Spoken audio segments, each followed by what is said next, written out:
So my name is Şenay, and I would like to talk about robot-assisted coronary bypass surgery today. And I have no disclosure regarding to this talk. So actually, this issue starts with the preoperative management. Patient selection is very important. Currently, we exclude the patients who are emergent and who had previous left-sided lung operations, especially. So there are some other groups of patients with a relative, let's say, relative contraindication. These are the ones with severe comorbidities like COPD and some kind of ascending aortic disease. But these two can be managed, and the decision for going through the operation can be discussed patient by patient. But the emergency and the previous left-sided operations, the lung operations, are absolute contraindication for our group. So all patients undergo a CT angiography. This is from neck to groin. This is standard, and we evaluate this angiography with the radiologist. And I will talk this later again. And also graft mapping is an important issue of the management.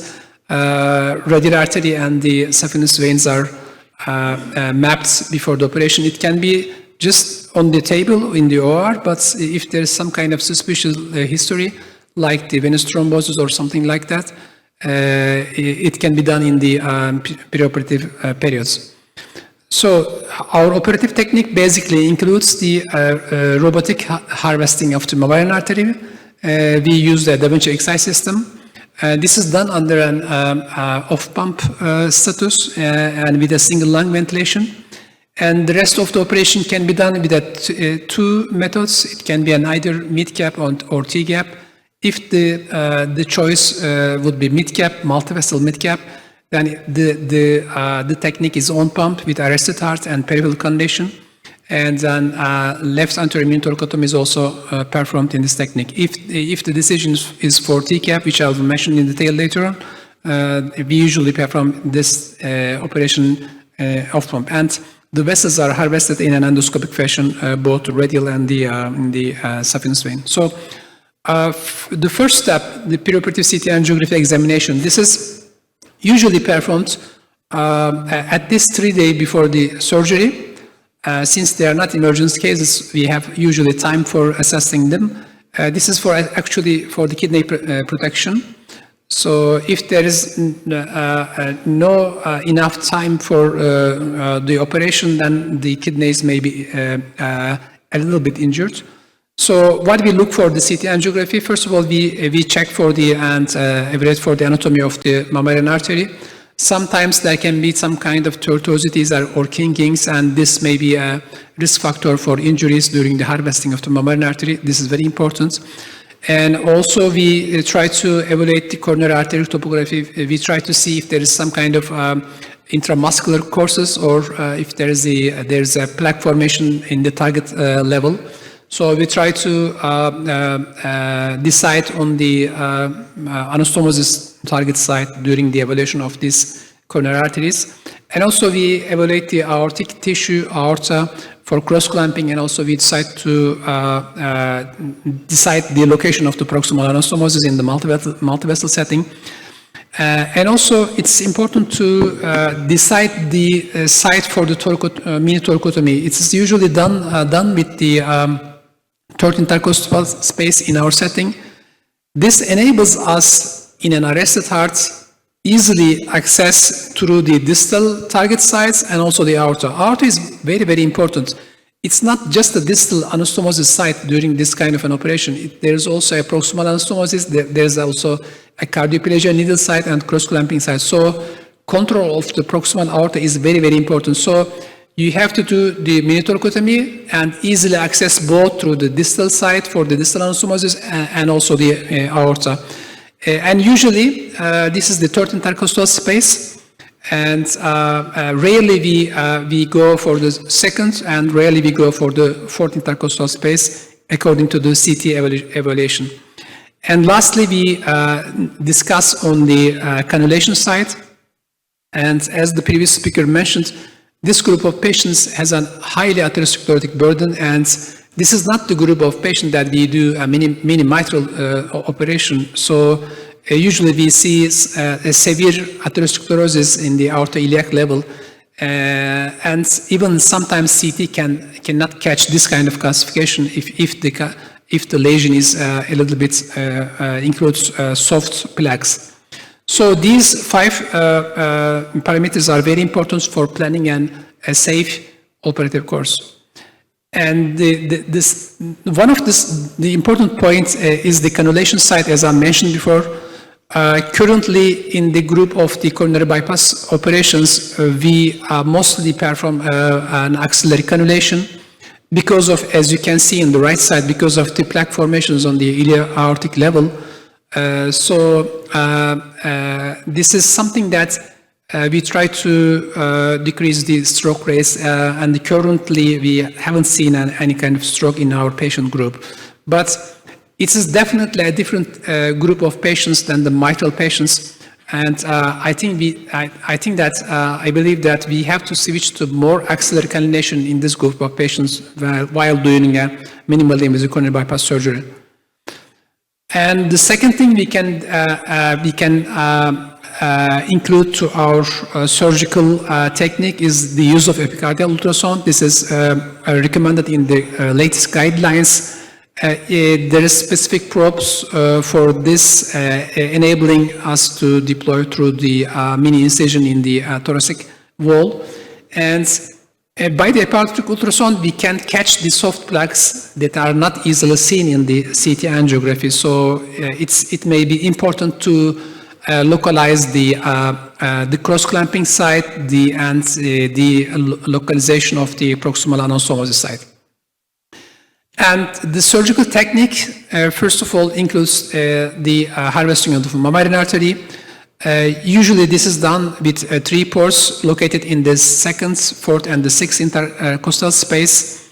And we try to go more lateral and more caudal, and this enables the robotic arms work easily during the harvesting. Chest AP diameter is an important parameter to evaluate in the preoperative CT. If the chest AP diameter is quite large, then it's easy to work inside the thoracic cavity. Selective right lung ventilation is usually a must for us, but some teams usually do not use this. The patient is usually in a supine position, and the thoracic cavity is insufflated with CO2 with a pressure of 6 or 8 millimeters during the harvesting. And this is the technique that we harvest the mammary artery. We usually use a spatula or a hook forceps in the starting position. And we usually try to harvest the mammary artery between the phrenic nerve and the distal bifurcation ends. Usually single clips are enough for the medium-sized branches, and 2 clips are necessary for the large branches, 1 distal and 1 proximally. And for the venous branches, we usually do just bipolar cauterization of the branches. And I can say that with the robotic technique, the longest length of the mammary can be harvested when you compare it with the direct vision. So it can be, it can enable us to use this grafts for sequential distal anastomosis, as you can see. Meantime, the other vessels, I mean, grafts are harvested by the endoscopic technique. It can be the radial artery or the saphenous vein. So the operative technique includes the axillary artery cannulation in the next step. It's a direct cannulation with T guidance, and right axillary artery is usually used in this setting. And in the mid-cap setting, after arresting the heart and cross-clamping and the delivery of the cardioplegia, you can see 2 loops around the heart. One is around the inferior vena cava, and one is around the left superior pulmonary vein. And this can enable us to position the heart easily. This is the LAD distal anastomosis on the left side. And after completing all the anastomosis, we do the proximal anastomosis with a side clamp. Here you can see easily and nicely access through the ascending aorta from the 3rd intercostal space.